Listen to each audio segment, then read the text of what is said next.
Fellowship of Friends, the perverse and ambitious doomsday cult infiltrating Google, also known as Living Presence, also known as the Fourth Way School, has recently made news because there was a lawsuit last year that alleged that members were actually trying to take over the marketing department of Google. They were infiltrating it. This doomsday cult infiltrates Google. At the time, I mentioned I admire their ambition, and I still do. However, this is one of the more twisted cults I have come across, and it's vital. It's so important that they go nowhere near the reins of power.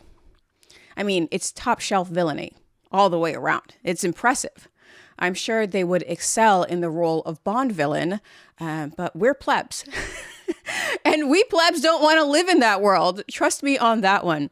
Now, here's a warning. This video contains graphic descriptions of sexual abuse and coercion.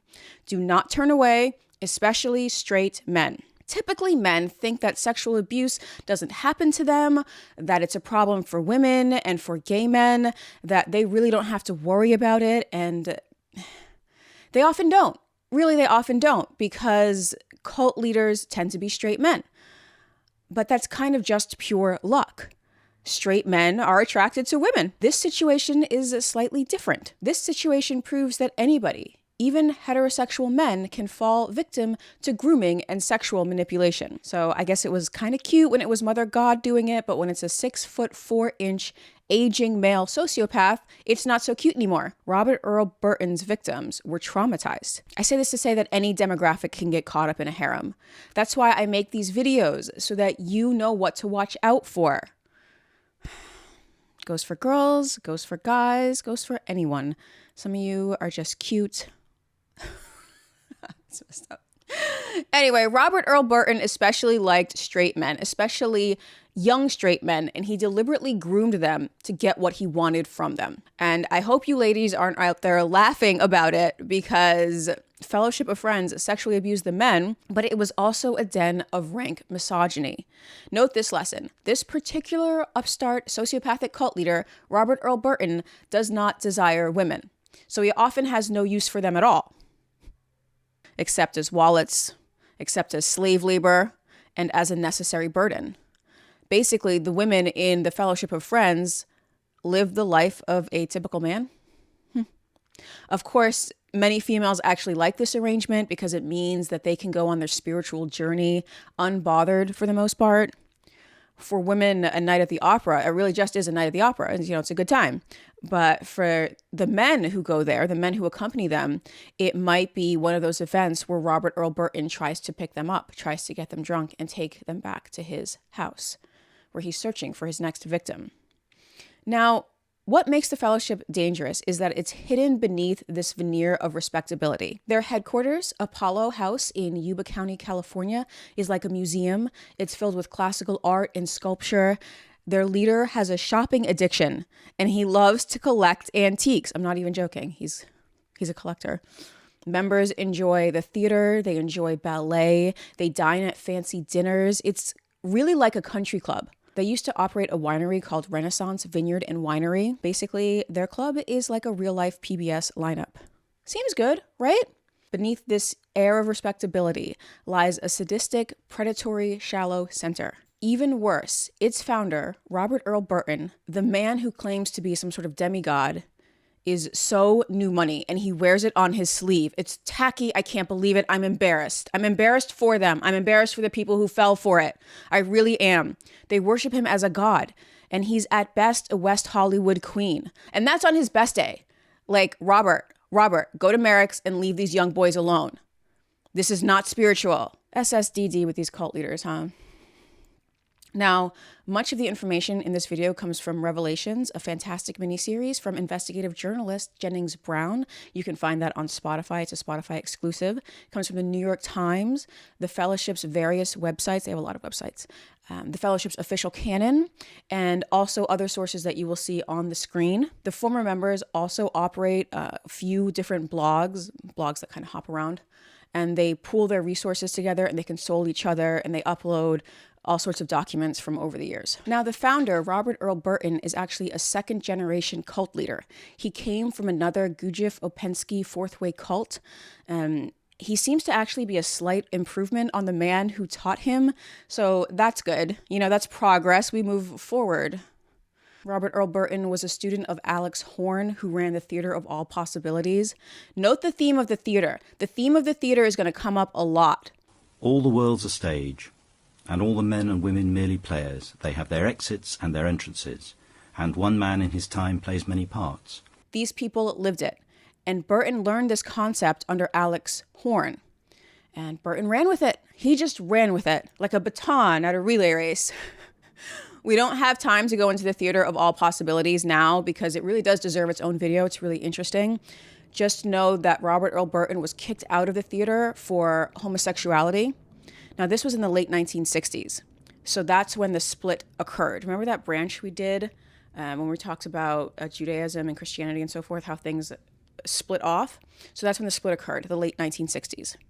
Alex Horne, Burton's teacher, was an allegedly very cruel man. He made his students fight each other. Common. This is a common cult leader trope. Horne humiliated his followers. He also physically and sexually abused them. Now, if you go to Robert Earl Burton's website, it speaks of Horne in this glowing light. At Alex Horne's funeral eulogy, these lines of his were read. The Promethean spirit of man, through countless ages, has labored to break the fatal embrace of earth, which has kept us chained to the wheel of life, prisoners of a gravitation that denies us the grace of heaven. But we are children of the starry world, and not even our mother, Earth, shall keep us from our birthright.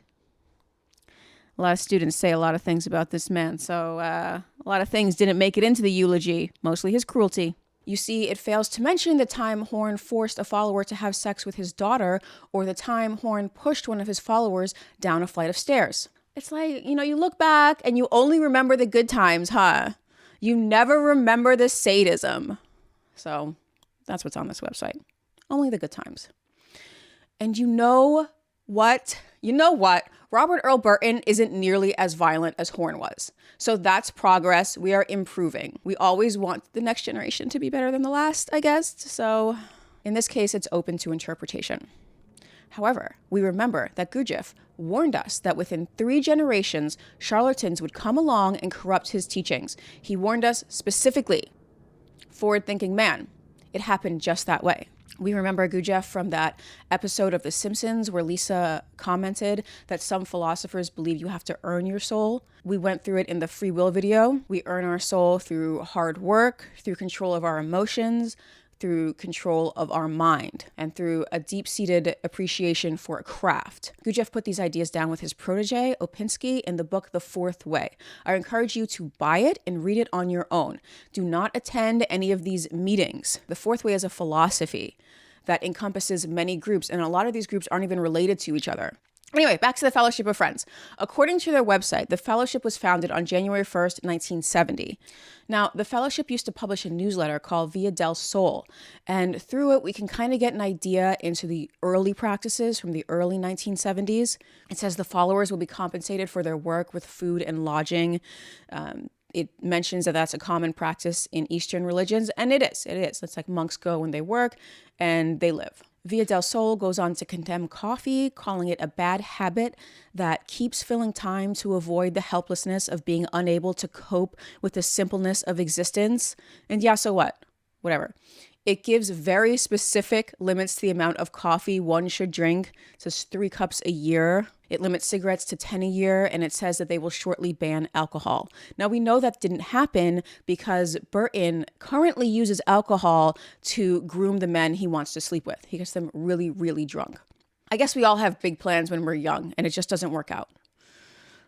That's what this reads. Anyway, we can see in Via del Sol that they use I in parentheses.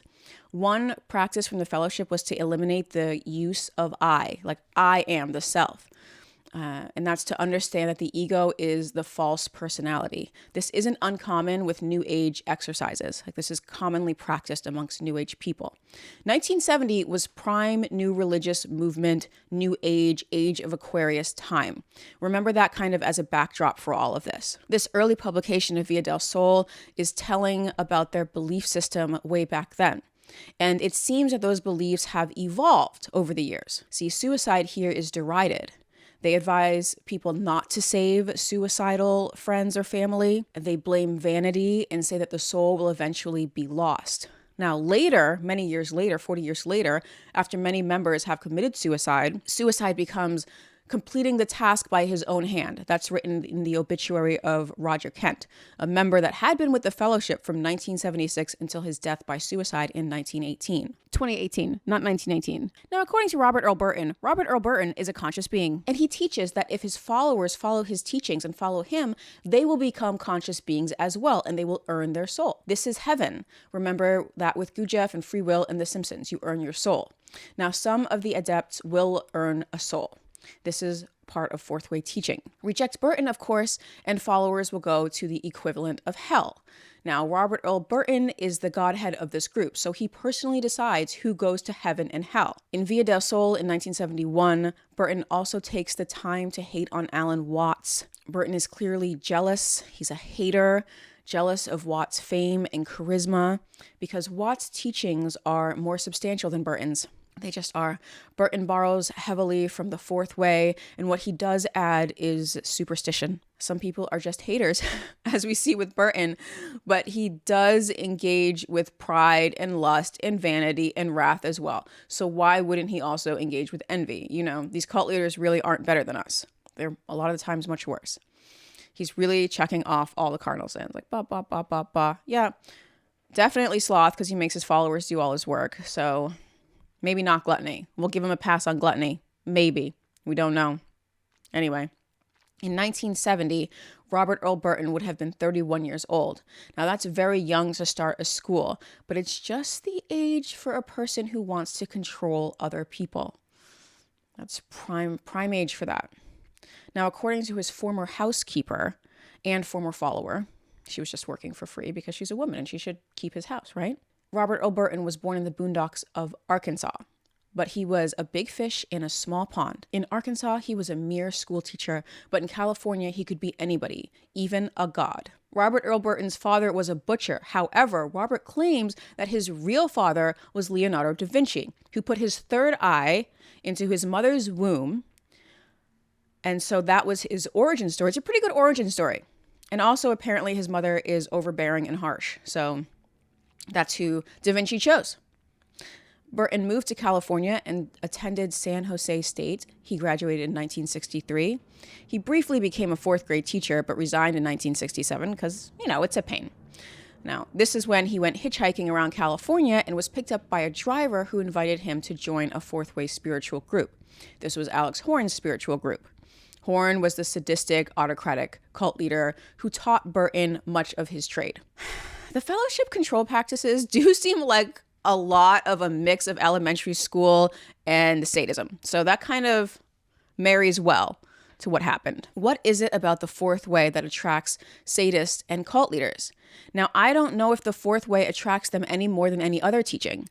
It's important to note that Gurdjieff died in 1949 and Upensky died in 1947. So you just think of the first 100 years after the death of Christ. Now, numerous competing schools all popped up. It's really uncharted territory at that time. So that's what attracts the charlatans, not specifically the fourth way. Now, there's nothing wrong with fourth way teachings. It seems obvious to us in the West that we should combine control of the body, control of the mind, control of the emotions, and that's how we live our life. Why even call it the fourth way? It overlaps with a lot of what we learned from Marcus Aurelius, from Eastern religions and yoga, the yogis. And the fourth way is a very useful tool for self-improvement.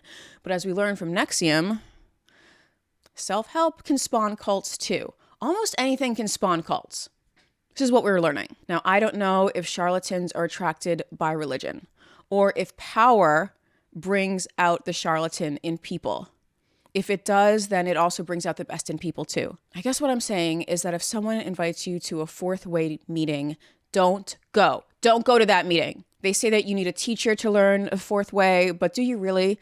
Didn't the Catholic Church say that you could only read the Bible through a priest? You could only interpret it through a priest? Well, you can interpret the fourth way however you want. It's a free country. It's about practice. So maybe the time you would have spent at that meeting, you could spend perfecting your craft. whatever that craft may be. We're big fans of crafts here on Maya Muses, hobbies, artisanship, skill. Anyway, the Fellowship of Friends is a hierarchical association run by dictator Robert Earl Burton. Followers must act to please his whims. Maybe he has good taste. He has pretty good taste. I guess these people have never heard of Architectural Digest. A lot of people have good taste. I'm not going to try to psychoanalyze his followers. I'm really not. Now, they say that Robert Earl Burton has this undeniable charisma. He's 6'4" and was impressive in his day. They got caught up in his aura. They got caught up in his trap. It happens. And who knows why some people are susceptible to it, and it varies which cult leader people will fall for. Burton is just charismatic. Now, he's also notorious for his shopping addiction. If he did not own a sprawling estate, this man would be on hoarders. He loves antiques. He spends his followers' hard-earned money to buy various expensive trinkets. What a queen. He's such a queen. I can't believe they didn't see it. Anyway, Robert had very little use of women except as slave labor or to pay for classes, or if they were high status women, he would actually ask them to teach him things about being wealthy, about being in the upper crust. Basically, he liked women for what he could get from them. This woman called Dara Haskell, formerly Athena, was a former female member of good breeding.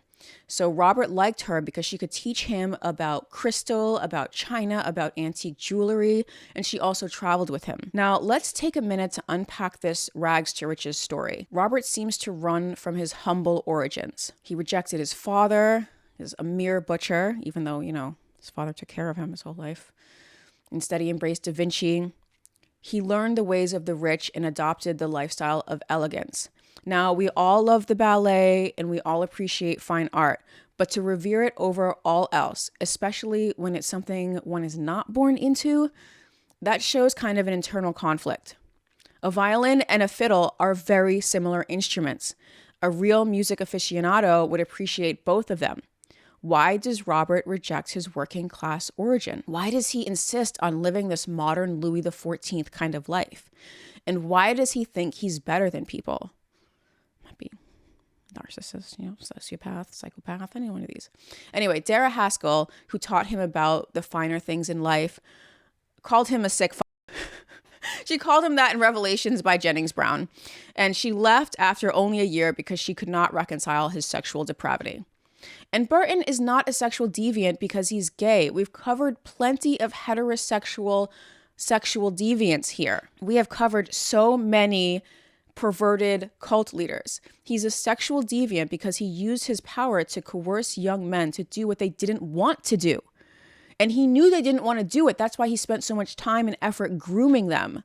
He played with their heads. Want is a very strange word. Now, Burton may have molested hundreds of men over his decades in power. The first allegations were brought to light by a member named Sam Sanders in 1984. He brought it directly to the board. Sanders brought it directly to the board, which was correct procedure. He accused Burton of seducing young men with the promise of immortality. You're not getting immortality, no matter what anybody says, so FYI. Sanders said that the board was both an accomplice and a victim to these crimes. Now, Sanders was immediately excommunicated, and this is not part of correct procedure, but they didn't want to hear it. One board member said that these male victims were experiencing what women went through for centuries. First off, Miss Misandrist, women have been going through this for millennia, not just centuries, so get it right. Second, the male victims were not the ones who abused other women, so really that's not fair. That's like saying, women are deceptive, so it's okay to abuse all women. It's okay to ignore the pain of all women because this one woman is deceptive. Justice isn't paid to groups, it's paid to individuals. So I guess the woman who said this really isn't a conscious being. We'll leave it at that. Now, like I said before, the women in the fellowship were free to practice spirituality without some creeper trying to sleep with them, which is kind of a rare luxury as a woman, especially as a woman in cults. Still, it's not right to gloat. And this is where we get into a hard problem of ethics, because we're all part of an organization that does some harm. We're American citizens. We look the other way on a lot of evils that the government does and that the secret government does too, because the overall institution is a net positive.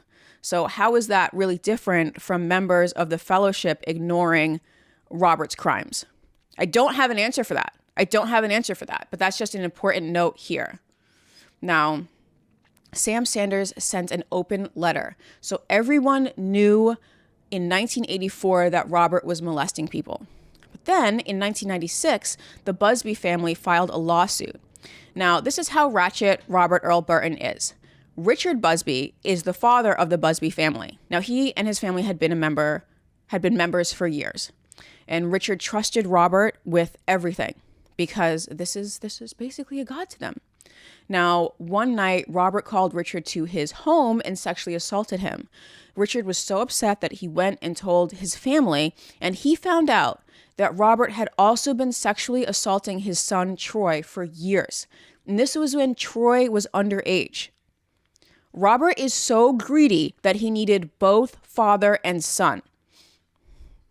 And because the son, Troy, was underage, the Busbys were able to file a lawsuit, which was settled out of court. The fellowship had to sell considerable antiques to pay for this lawsuit. Let's look at the notice from the Times. All these Chinese artifacts just to pay for this. Also, many members left after this rather than follow a sex pervert. Now, Robert's not a sex pervert because he's gay. He's a sex pervert because he's insatiable. If a straight man had gone after a mother and an underage daughter, the public would have eaten him alive. But now the fellowship has a rule that members must be 18 plus so that Robert can molest them with legal impunity. These days, Robert seems to like handsome young Eastern European men. He sponsors their visas and moves them to California, to Apollo House in California. Of course, they have no connections. They know nobody outside of the cult. There's no one for them to turn to. I really hope they enjoy Robert's company because they're stuck there. Jennings Brown calls this human trafficking.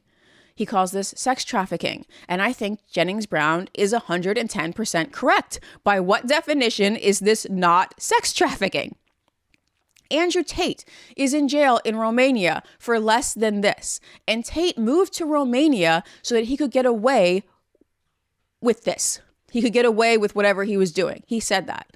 So how Andrew Tate is in jail and Robert Earl Burton is allowed to do this in California, just right up there, is beyond me. Anyway, this whole sex abuse section has been really depressing, so I will move on to something more uplifting. Few, if any, Black people have been harmed by the Fellowship of Friends because Robert Earl Burton is such a low-key racist. Racism saves the day again. It's Epstein Island all over again. Members are white Americans, they're Europeans, and they're Russians. They're going to be the ones that survive the end of the world that Robert has predicted many times. He made members change their names to English names. Now, racial superiority isn't exactly part of their official creed. It's just heavily implied. Other races are ignored, save for the Chinese artifacts. And we know that there is nothing racist about pillaging a foreign nation for its artifacts. Totally above board. Now, if the racism were part of their creed, you know I would launch into a diatribe about the evils of racial supremacy. However, we know what the deal is. We know what the deal is. Robert doesn't cast Black people or brown people in his great play. Black and brown people, we should count ourselves lucky. However, Google, how is this not a problem? How are you letting your marketing department get taken over by low-key racists right now? Now, when I mentioned that Google was being infiltrated by a doomsday cult, I really wasn't being alarmist. To be truthful, Google is being infiltrated by a racist, sex trafficking doomsday cult. Which, of course it is. Of course. Come on. Have you read the news recently? Why wouldn't this be happening? Anyway, because racism is not in their creed, I really wonder if followers themselves are racist or if they're just blindly following this ideology that only happens to value European culture. So convenient.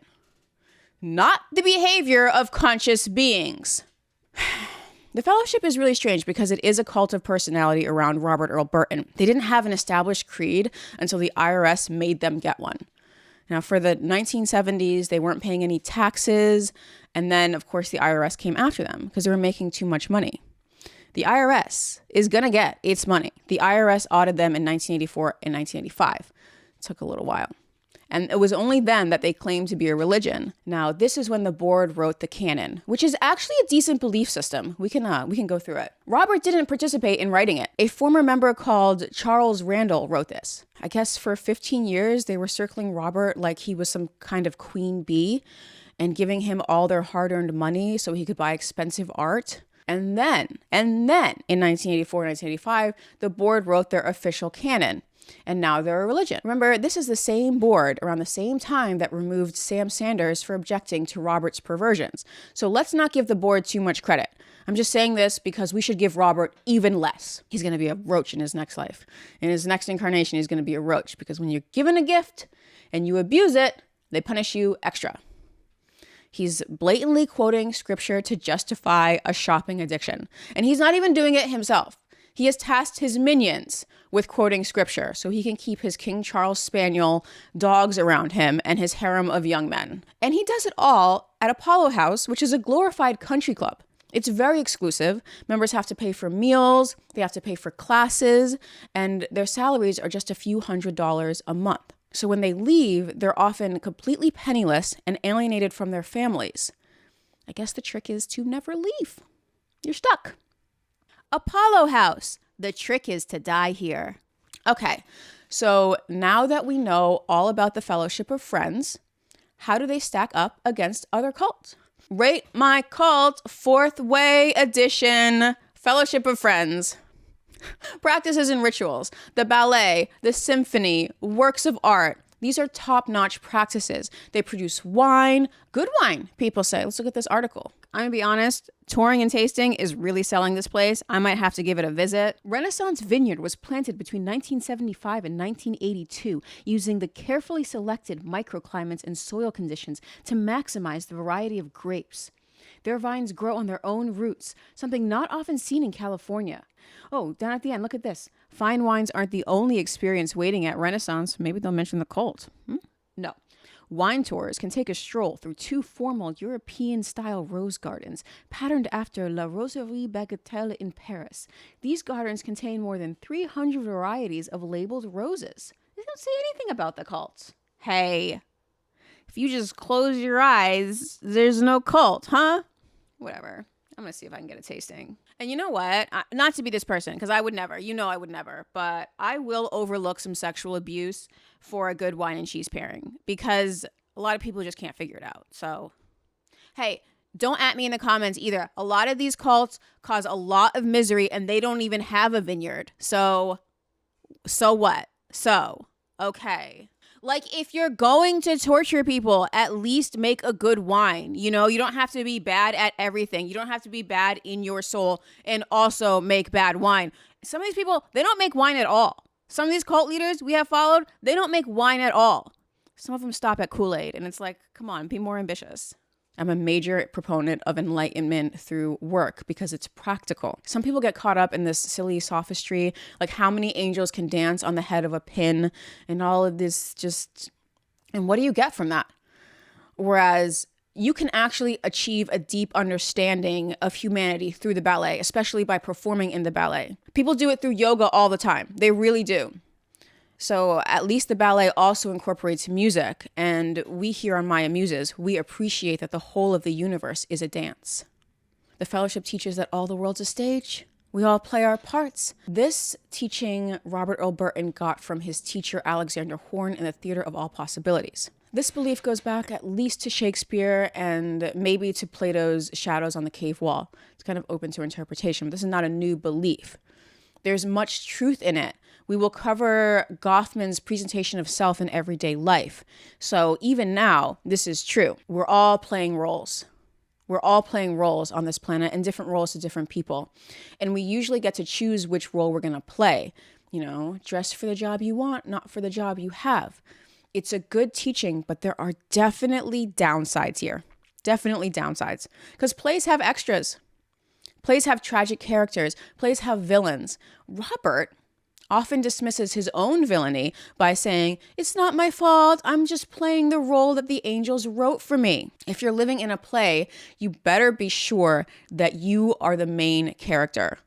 Robert sure did. Robert's his own main character, and everyone's going along with it. They're just extras in his play, scurrying around to get him what he wants. What I do have to take a few points off for is this love fest where Robert wanted to have sex with 100 young men in one day. We admire his ambition. Ambition is not a problem for the Fellowship of Friends. We're just going to concede that point right now. Let's give it to him. However, what spiritual lesson would he learn from the men 50 through 100 that he wouldn't have learned from 1 through 49? Now, Robert did not make it to 100. He checked out at 70, but that's still super impressive. How many of you can claim that you have bottomed for 70 men in one day? Now, look, I know you're going to say, Maya, you're wrong. Aleister Crowley famously used sodomy for his spiritual practices. He was sodomized for days. First off, why are you researching this so in depth? Of course, my audience would. Anyway, Crowley did believe that sodomy increased his magical powers. You're absolutely right. I'm not arguing with you. However, did he really gain spiritually from all that sodomy? Or was he seduced by perversion and masochism masquerading as enlightenment? What were the end results? The same would apply to a hetero love fest too. It's not because he's gay. Not that there's anything wrong with that. So let's say that the love fest was not a simple perversion. Let's assume that Burton could somehow gain some sort of spiritual knowledge from all this. If he did, it was vampiric. He was zapping the energy from these men whom he coerced into participating. He coerced them into participating. They lost a bit of themselves and he would gain it. He would suck their energy. Now, a true spiritual master does not need to take from others. He or she will have transcended all of that. And by participating, the spiritual master would actually degrade their energy. In Revelations, one of the participants, named Luca, noticed that the participants were shadows of themselves. They didn't want to be there, but they felt they had to. It's called spiritual rape. So for Luca, after the Love Fest incident, impressive as it was, 70 men, come on, it's impressive. But for Luca, the spell was broken. So partial points for practices and rituals, really because of this one poorly conceived ritual, which I don't believe any kind of enlightened person would ever seriously consider. However, can we admire the balls that it takes to even ask 100 straight men to do this? Imagine a guy, what a coincidence. Oh my God, in order for you to go to heaven, all you beautiful women have to sleep with me. Isn't that crazy? The angels told me. All right, so Love Fest, points taken away. Moving on to beliefs. They believe in a number of borrowed philosophies from around the world. Their canon, which the board wrote so that Robert didn't have to pay taxes on the money he conned from his followers, contains quotes from the Bible, from Taoism, and from poetry. The fellowship's beliefs were initially based on the Fourth Way teachings, which is both a belief and a practice. I'll link that at the bottom for you, actually. I'll go ahead and link it at the bottom so you can get it direct.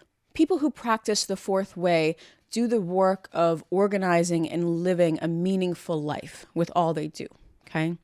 The Fourth Way encourages mindfulness, music, dance, the arts. You have to be present. You have to be in the present to appreciate them. Gurdjieff teaches that there are 3 ways to enlightenment. That's exercise, that's emotional control, and that's mastery of the mind. And the 4th way is to combine all of them. So we stand the 4th way. Of course we stand the 4th way. Go back to that free will video. Definitely check that free will video out when we covered this. That Gurdjieff believed that people have to earn a soul. The fellowship believed this too. Robert apparently was a conscious being, and some of the followers would become conscious beings as well, but that's not guaranteed. That's not really guaranteed. Now, this is where we get that kind of NPC kind of thinking, that NPC territory, and I'm seeing why this teaching would be susceptible to cults. The idea that one must earn a soul, this can be easily weaponized against people. However, in addition to the 4th way, which is a good teaching, Robert had to add his own nonsensical beliefs, which seriously detract from their actual canon. What kind of nonsense, you ask? Now, Robert Earl Burton puts a lot of weight in serendipity. Basically, if he sees something, like a license plate or a series of numbers, he assigns meanings to the symbols and teaches lessons based on that. Numerology is very important to him. It's borderline schizophrenic, reading messages in the world that aren't there. Ignoring messages that are there. Messages like, hey, stop raping your followers. Ignore that one. What about this random message over here? Someone should drive by Apollo House with a bumper sticker that says, "Stop raping your followers," and see if he gets that as a sign from the universe. Okay, reading signs on its own is not necessarily dangerous. People do it all the time with oracles. They'll open up a Bible and they'll point to a passage and they will get a message from that passage. Now, that passage is supposed to be the answer to their problems, and it works because deep down, deep down within us, we really know the answer to our problems, and we're looking for something on the outside to confirm it. So you can read whatever into what that sentence says.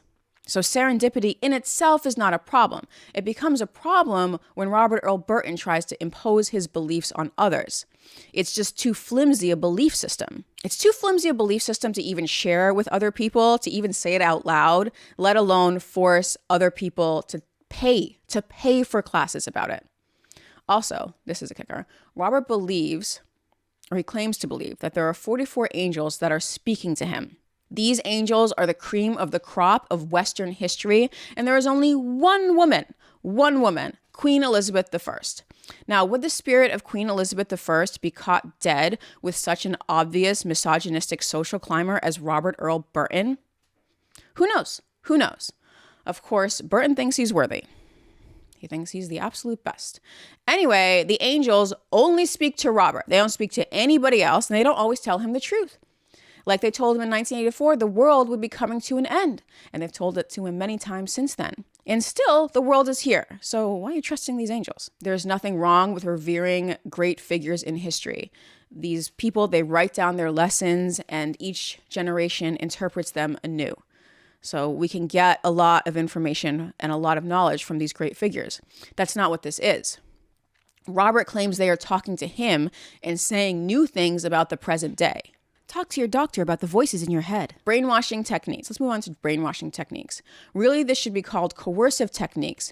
Now, according to Revelations, there is at least one follower at Apollo who thinks Robert is a fraud, but he is in no position to leave because of the means of control the fellowship has. Spiritually strong-armed, socially strong-armed. Let's list off some of the major ones. You're gonna recognize a few of these from previous videos. We got the name change. They adopt English names because English people are better than us, I guess. The only people who believe English people are better than us are low-class Americans. The continent of Europe knows that England is a bunch of chip-eating hooligans. That's why they make such good reality TV. You need chip-eating hooligans to make a good reality show.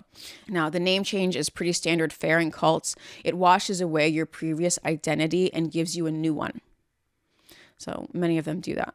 They also practice sleep deprivation and overwork. Members, they were assigned these tasks to do, and they never had enough time or energy left to even think, does any of this make any sense? Now, sleep deprivation is a common practice. We saw it with Love Has Won. Never, ever, ever make a major life decision when you are exhausted. Sleep on it. Sleep on it. They also practice love bombing. The fellowship was apparently very open and very welcoming to new members.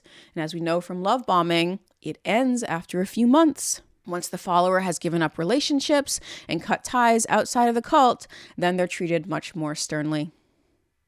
The theater teaching is actually interesting. Being in a theater is great if you're the lead, but plays need extras. They need people to die in the beginning to start off the drama. So these people, these followers, are convinced that they are bit players in their own life. And we call this a mindfuck. He mindfucks them. And the sex trafficking as well. Jennings Brown reveals that Robert's boyfriends are imports from Eastern Europe, and they depend on the fellowship for their visas. Of course, once they're here, they have nowhere to go. Their family is far away, and their entire community depends on this sexual abuse not coming to life. Whoever controls your passport controls you in that situation. I think these repeated doomsday predictions are really interesting. Robert Earl Burton has said that the angels have told him that the world would end many times. First one being in 1984, like we just said.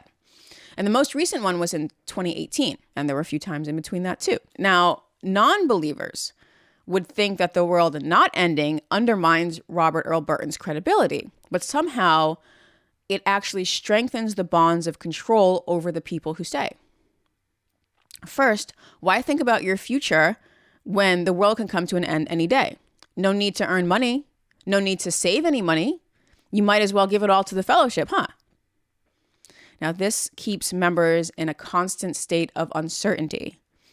Also, Apollo House survives. So the doomsday predictions drive members from their families and to Apollo House, physically brings them to the compound. Members pay for everything there. Members have to pay for their lectures. They have to pay to hear this nonsense. They pay for their evening meals. Also, in addition to paying for meals and lectures, they are expected to donate and tithe to the fellowship as well. This drains members' coffers and fills the coffers of the fellowship. So if they have less money, they have less power and less of an ability to leave, even if they wanted to. The fellowship also practices toxic positivity. It encourages members to avoid all negative thoughts. Now, this would seem like great advice. Yeah, avoid negative thoughts, but it makes them suppress legitimate doubt about the organization. Any doubt is viewed as negativity. Members should be more upbeat. Look on the bright side. Look at the beautiful aspects of your life and the situation. What about the rapes? Well, don't think about the rapes. Don't be a buzzkill. Don't think about the forced abortions either. Yeah, Robert forced many of his followers to have abortions because the fellowship just wasn't ready to welcome children at the time. It's more likely that Robert Earl Burton was just selfish and he needed their mothers and fathers to give him the resources that would have gone to baby. Having a baby might snap them out of this whole fellowship thing. So forced abortions. Can't be bothered with them. Robert Earl Burton micromanaged the followers' lives. They have so many rules they have to obey. No cigarettes, no pot, but expensive wine's okay. So drinking is fine. No pop music, no rock music. Discouraged from saying I. Only purebred pets are allowed. So they're less healthy pets. No sex outside of marriage. There's a $1,500 fine for the first violation. And the second one, you're expelled. You're also expelled for bringing sex abuse to the attention of the board. So it's better to just keep your head in the sand if you're a member here. Sexual abuse. Yeah, Robert was able to manipulate attractive young men into sexual situations. In this way, he was able to gain the energy from them and they lost it. And also, these heterosexual men have done something so shameful, they're already invested in this. This is like a sunk cost fallacy, throwing good money after bad. Now, once the men have been tainted, they'll have less confidence to break free on their own. And ex-members are dead to them. People who left are trashed. Burton says that it's better to have never have been born than to leave. They're damned to hell. And remember, heaven is Robert Earl Burton's bed. So maybe give hell a chance. Could hell be any worse than heaven? Anyway, so those are their brainwashing techniques, their coercive practices. Let's move on to Charismatic Leader. Robert Earl Burton is both the leader of the cult and the cause of its faults. He's got the charisma to gather people together and to induce them to work. He deserves half credit for that alone. An estate doesn't build itself. It takes slave labor, and in the modern world, slaves must be willing. So this is obviously showing great persuasion on his part. However, Robert Earl Burton, by all accounts, is also a sick and petty man. Sick and petty. For those of you not familiar with bitter aging queens, you are now with Robert Earl Burton. He calls himself a goddess in disguise, in the disguise of a man, an old wrinkled man. Maybe the next video is going to be on the counterfeiting spirit because there are bitter aging queens of all races, all genders, all classes. It just takes a different form. With Tico, that sort of devilishness takes a different form depending on the environment and depending on the person. But the core of it is still there. So counterfeiting spirit, remind me. Now, Robert Earl Burton's teacher, Alexander Horn, he made them fight. And he was also very strict. He threw Robert Earl Burton out for homosexuality. Now, this would have made me sympathetic to Robert if he had not made homosexuality a crime in the fellowship as well. Of course, he makes exceptions for the non-consensual homosexual sex that he has. But he broke up this one lesbian couple because homosexuality was not allowed. And yet he turns around and rapes heterosexual men. So not a conscious being, not a conscious being. Think about it. He is the boss. He's made these people surrender their entire lives to him. He's brainwashed them to think he's some kind of enlightened being, some kind of demigod, some kind of conscious being. Then he makes his move after they've been mind fucked to this degree. So he puts them in the position where they can either uproot their entire life or they just go along with it. Some do uproot their entire lives to leave. I'm not saying that. Others just don't have the resources, whether financial or legal, to leave. I'm really amazed that anybody filed a lawsuit. Because Everything was stacked against the Busby family, and they did it anyway. They really deserve a lot of credit because there are hundreds of men who accepted the treatment and they are ashamed and they are silent about it. They didn't say a single thing. I mean, who's going to listen? Think about it. Who's going to listen to them? You're going to say, oh, you're a man, you're 6 feet tall, you're strong. What do you mean you were raped? They're going to ignore them. And so that's why a lot of these men, they don't speak up. And I think a lot of the public secretly agrees with this woman, with the woman who said, why should I care about men? This happens to women all the time. These people, I don't think they understand how this sounds. It's kind of sadistic. Now, it's important for us to judge Robert Earl Burton by the standards of cult leaders and not by religious leaders. We do have religious leaders. Cult leaders are a perversion of them. There are good ministers out there. There are good deacons. There are people who are helping. A good religious minister would defer to the teaching. But Robert Earl Burton made himself a god, so his followers defer to him and his whims at the time. This is standard fare for cult leaders. However, it's not hard to see the abused young man that studied under Alex Horne, who is desperate to redeem himself.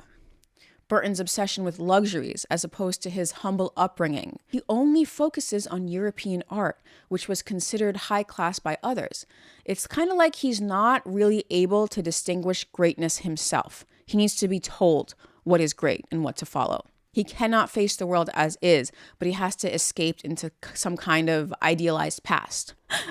Yes, I did just describe a bunch of people you know. There is a common misconception that there is a utopia just over the hill, whether that hill is the one behind you or the one in front of you. But also,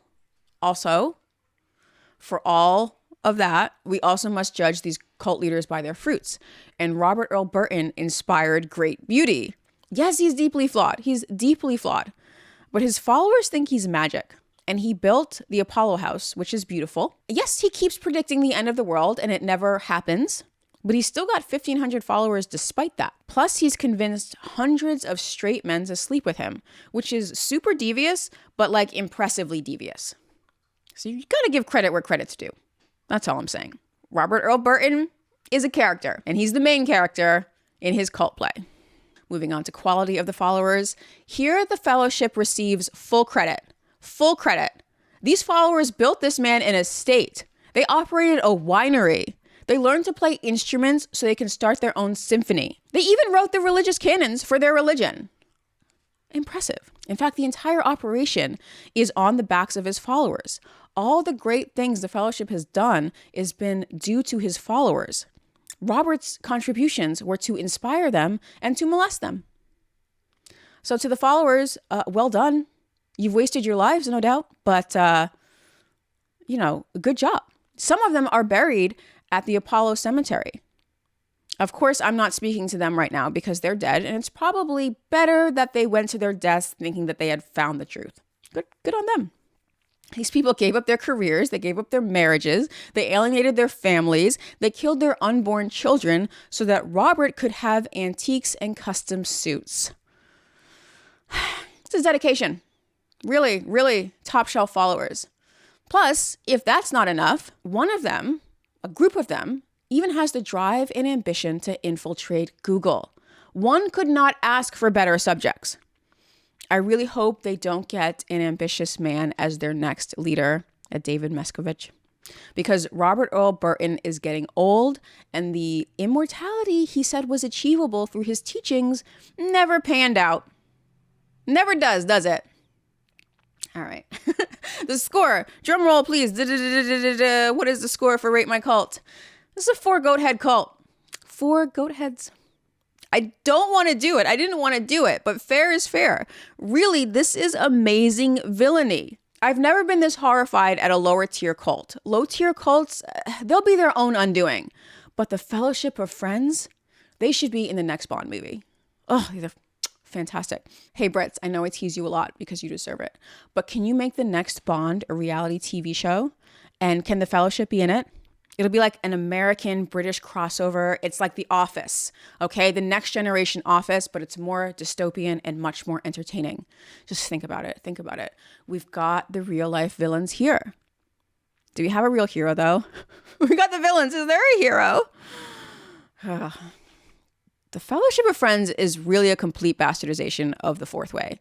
And no, these people are not conscious beings. But would conscious beings actually want to take over Google? Would they want to rule the world? Like, ask the Cathars what happens to conscious beings on this planet. This world does not reward them. Okay, let's move on to the Christometer. The Christometer is actually negative. Okay, they're not a Christian group though. So the Christometer does not apply. So I'm introducing a new metric entirely. It's a binary. It's a binary metric. And is this cult better or worse than the rest of modern American society? Drum roll. The Fellowship is better because they have ambition and they have culture. You try getting these Gen Z TikTok zombies to appreciate a symphony. It's impossible. It's impossible. You try getting them to pay attention to anything for more than 10 seconds. They have the attention span of goldfish. So yes. Robert Earl Burton is sex trafficking men from Russia, but he's also a patron of the arts, okay? You gotta look at the bright side. Let's not throw the baby out with the bathwater here. And don't come at me in the comments either with, oh my God, you're horrible, da da da. This is a binary scale, okay? You can waste your time writing a 2-page dissertation on why I'm wrong, but in that dissertation, you'll realize that I am right. Okay, so it's your time. It's your time. That's all I'm saying. For goat heads, subscribe.